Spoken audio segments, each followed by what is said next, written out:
చిట్టి అనగానే కొన్ని కొన్ని నరుస్తుంటారు మనవాళ్ళు. ఇచ్చేయండి సార్, ఇచ్చేయండి ఇలా అలా అని చెప్పేసి. మరి దీంట్లో సిద్ధి అనగానే మాకు గుర్తొచ్చే ఆ హుక్ డైలాగ్ ఏంటి? ఆ చిన్న ఇది.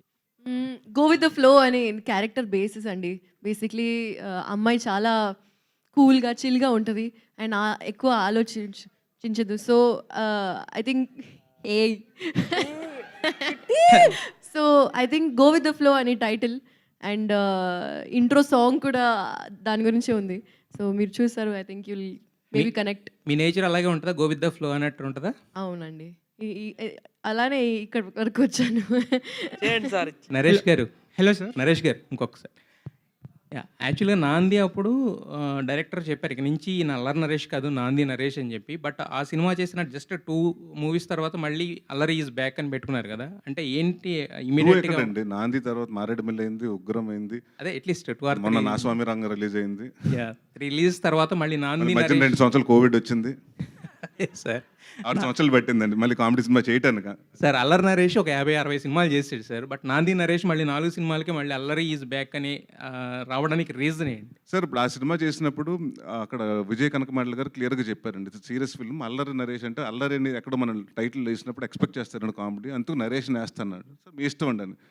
అది ఇట్స్ డైరెక్టర్స్ కాల్. నా సినిమాలు మీరు టైటిల్ ఇలాగే వేయండి అలాగే వేయండి అని ఎప్పుడు అనలేదండి. ఒకసారి దీంట్లో ఒక రోలింగ్ టైటిల్స్లో కూడా వేసిన రోజులు ఉన్నాయండి. సో ఈ సినిమాకి వచ్చేటప్పటికి అందరూ కామెడీకి వస్తున్నప్పుడు ఆయన అన్నారు స్పెసిఫిక్గా, సార్ నాకు అల్లరి నరేషన్ వేసుకుంటాను, వేస్తాను సార్ అన్నారు. సో ఇట్స్ థింగ్ అండి, వేయండి వేయొద్దు అనేది ఇట్స్ డైరెక్టర్స్ కాల్ అండి, నాట్ మై కాల్. అయితే మీ బాబాయ్ నాని వచ్చారు కదా ఇందాక. మీ ఇద్దరి మధ్యన మీరు ఆయన అడిగినప్పుడు, ఆయన మిమ్మల్ని అడిగినప్పుడు ఆ ఒకటే అడక్కు అనే మూమెంట్స్ ఏమైనా ఉన్నాయా మీ ఇద్దరి మధ్యన? ఒకటి అడగంటే ఎప్పుడన్నా బయటకు వెళ్దాం ప్లాన్ చేసుకుంటూ ఉండే, ఎక్కడికన్నా ట్రిప్స్ కన్నా వెళ్ళేటప్పుడు సడన్గా షూటింగ్లు వస్తాయి, తనకు వచ్చినా నాకు వచ్చినా, అదేంటి మాట అనుకున్నాం కదా, టికెట్ బుక్ చేసాం కదా అంటే, ఏం చేస్తాం బాబా షూటింగ్ వచ్చింది అంటే ఆ ఒకటే అడక్కు బయటకు రమ్మని. Hello sir. డైరెక్టర్ గారు. హలో సార్, నా పేరు శ్రీవత్సన్. సార్ మీరు కామెడీ ఫిల్మ్స్ చేసేటప్పుడు అల్లరి నరేష్ గారు డెఫినెట్లీ ఆబ్వియస్ చాయిస్. కానీ ఆయన కామెడీ అన్ని సినిమాలు చేసేసరికి డిస్టింక్షన్ కూడా చాలా కష్టం కదా. అంటే ఎలాంటి కామెడీ చేస్తే నరేష్ గారు చేస్తే కొత్తగా ఉంటుంది అనేది కూడా ఛాలెంజ్ కదా. So how did you? ఇది నరేష్ గారిది సిచ్యువేషనల్ కామెడీ అండి. ఇది అంతకుముందు చేసింది అంటే స్లాప్ స్టిక్ కామెడీ ఉంది, స్లూప్స్ ఉన్నాయి, అన్నీ ఉన్నాయి. కానీ ఇది మాత్రం సిచ్యువేషనల్ కామెడీతో చేసాము. మీరు కొత్త నరేష్ గారిని కొత్త కామెడీ విధానంలో చూస్తారు డెఫినెట్గా. Can I have All right, question to Faria, last one please? question.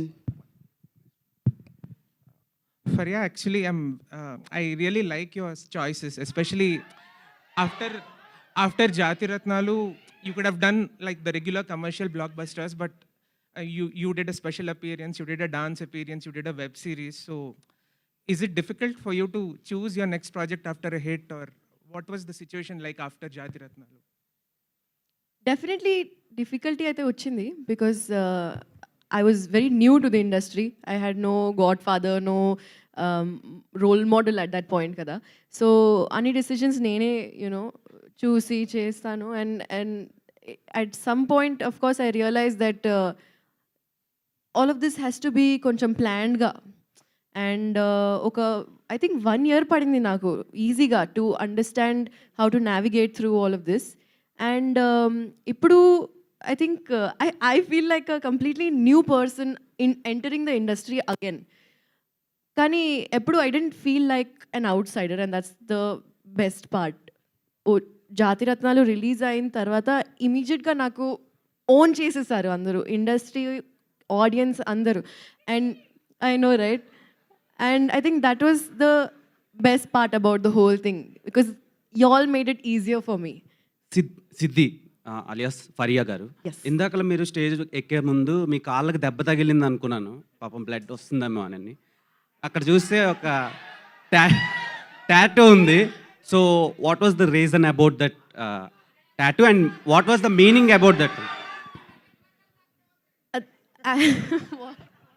ఏమన్నారు? అరే ఇది ఎంత మిస్ అయ్యానో తెలుసా, మీ కౌంటర్స్ బాగున్నాయి. యాక్చువల్లీ ఇవి రూట్స్ అండి. బికాజ్ పర్సనల్గా I believe that the stronger your roots are, the higher you can grow. And that is the reason why I got this done. I feel like grounding is very, very important, especially when you're dealing with a public life. And yeah, it's a reminder for me to be myself, to be true to my core. Thank you, Andy. Naresh గారు ఇక్కడ so ఇప్పుడు ఆ ఒకటి అడక్కు అంటూ eligible bachelors కోసం వస్తుంది కదా ఈ మూవీ. అయితే టాలీవుడ్లో కూడా చాలామంది ఉన్నారు. సో మన ప్రభాస్ తీసుకున్న, ఎవరిని తీసుకున్న, మొన్న వచ్చిన విశాల్ కావచ్చు, వీళ్ళంతా కూడా అందరూ అడుగుతున్న ప్రశ్న ఇంటర్వ్యూ లాస్ట్లో కానీ ఫస్ట్లో కానీ ఈ క్వశ్చన్ కంపల్సరీ ఉంటుంది. సో వాళ్ళందరూ ఈ సినిమా చూసి ఎట్లా ఫీల్ అవుతారు అనుకుంటున్నారు మీరు? అది అందరని కాదు, నన్ను కూడా అడిగారు పెళ్ళి అవ్వకముందు. దాదాపు 6 సంవత్సరాలు అడిగారు ఎప్పుడు పెళ్ళి అని. So I think it's become అంటే అది వాళ్ళ ఇష్టం కదండి, వాళ్ళు ఎప్పుడు పెళ్లి చేసుకుంటారు వాళ్ళ ఇష్టం, వాళ్ళ ఇది. So I have nothing to say about that.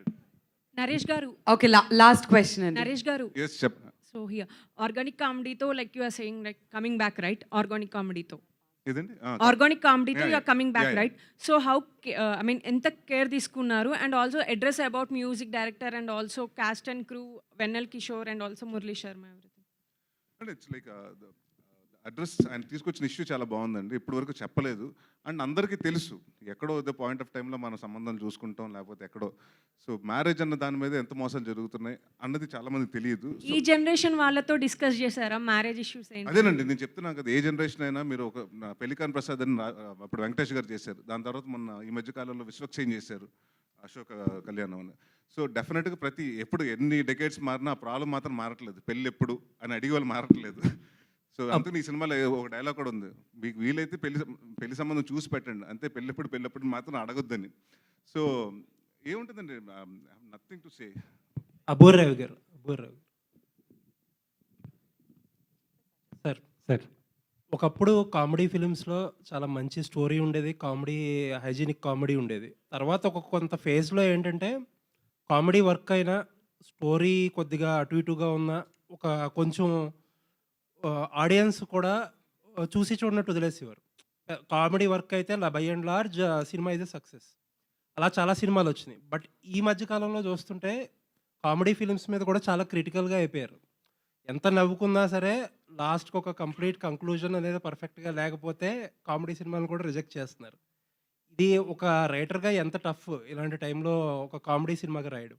చాలా టఫ్ అండి. ఎందుకంటే అవైలబుల్ సోర్సెస్లో ఏది స్టార్ట్ చేసినా, యూట్యూబ్ చూసినా, ఇంకోటి చూసినా ఎప్పుడూ ఎదురుగుండా కామెడీ ఉంటుంది. వాటన్నిటిని తట్టుకొని మిమ్మల్ని నవ్వించాలంటే వెనకాల బేసిక్గా దాంట్లో ట్రూత్ ఉండాలి, ఆ నిజం ఉండి, ఆ సిచ్యువేషన్ ఉంటే మనం నవ్వించవచ్చు. అండ్ ఎండ్లో ఏదో ఫినిషింగ్ అన్నది ఉంది చూసారా, 360 ట్రిలియన్ల బిజినెస్ జరుగుతుంది పెళ్లి మీద ఇండియాలో. ఓన్లీ పెళ్లి సంబంధాలు వీటి మీద 2500 కోట్ల బిజినెస్ జరుగుతుంది. ఈ చిన్న హింట్ చాలు మీకు దీంట్లో సీరియస్నెస్ ఎంత ఉందో చెప్పడానికి. నవ్విస్తూనే వీటన్నిటి గురించి మాట్లాడతాం. ఒక మీమర్కో లేకపోతే ఒక టీవీలో స్పూప్స్ చేసే వాళ్ళకో మీరు అన్నట్టు ఇందాక ఏంటంటే ఒక సమయంతో, ఒక సందర్భంతో, ఒక సిచ్యువేషన్తో సంబంధం లేదు. జస్ట్ దట్ ఆ టైంకి ఆ పంచ్ అనేది ల్యాండ్ అయితే వర్క్ అయిపోతుంది. బట్ ఒక సినిమా రైటర్కి అలా ఉండదు. ఏంటంటే అన్నీ కుదరాలి. అది అసలు పెద్ద ఛాలెంజ్ కదా. చాలా పెద్ద ఛాలెంజ్ అండి. అంటే మీరు ఎవరికి పడితే అది రాసేయలేరు, ఎక్కడ రాసేయలేరు. స్పెసిఫిక్ ఆర్టిస్ట్ స్పెసిఫిక్ ఉంటాయండి. ఆయన చేసిన గత సినిమాలన్నీ ఆయన టైమింగ్ ఒకటి ఉంటుంది, నరేష్ గారి టైమింగ్ ఒకటి ఉంటుంది, అండ్ ఈ సినిమా క్యారెక్టర్కి ఒక టైమింగ్ ఉంటుంది. రెండు బ్యాలెన్స్ చేసుకుని ఆ సిచ్యువేషన్కి రాయడమే వెరీ టఫ్ జాబ్. అది చాలా కష్టమైన విషయం, నేను కష్టపడ్డా. థ్యాంక్ యూ అండి. ఆల్ రైట్, థ్యాంక్ యూ అండి, thank you for your questions.